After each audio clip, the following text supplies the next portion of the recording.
The sound that woke me wasn't birds or wind in the pines. It was metal, chains grinding, a lock snapping shut.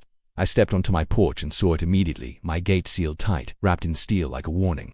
Hanging from it was a laminated notice stamped with an HOA logo I didn't recognize.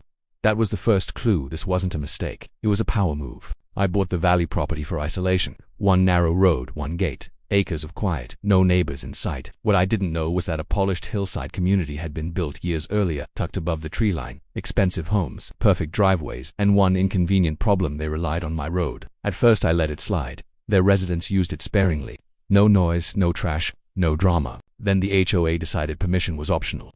I called the number on the notice. The man on the other end didn't introduce himself. He didn't ask questions.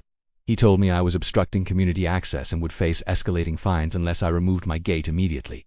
I told him the land was mine. He laughed and hung up. The next morning, 3 trucks arrived, not to talk, not to negotiate. They reinforced the chains on my gate like they were claiming territory. That's when the calm ended. I didn't cut the lock. I didn't argue. I opened my files. Old surveys, county plats, easement records going back decades. And that's when I saw the detail they missed.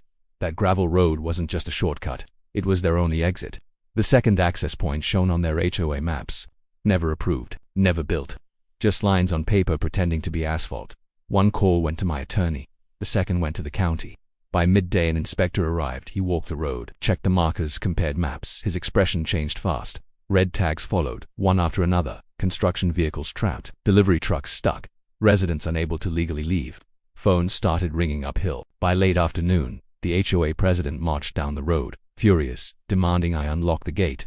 I handed him a folder instead. Deed, survey, county notice declaring their road an illegal use of private land. He didn't shout after that. Within days, the HOA's tone changed. Emails turned polite, then apologetic, then formal. They requested a temporary access agreement, this time in writing. I agreed. With conditions. The chains came off. A public apology was issued, and a monthly access fee was signed into a contract they couldn't escape.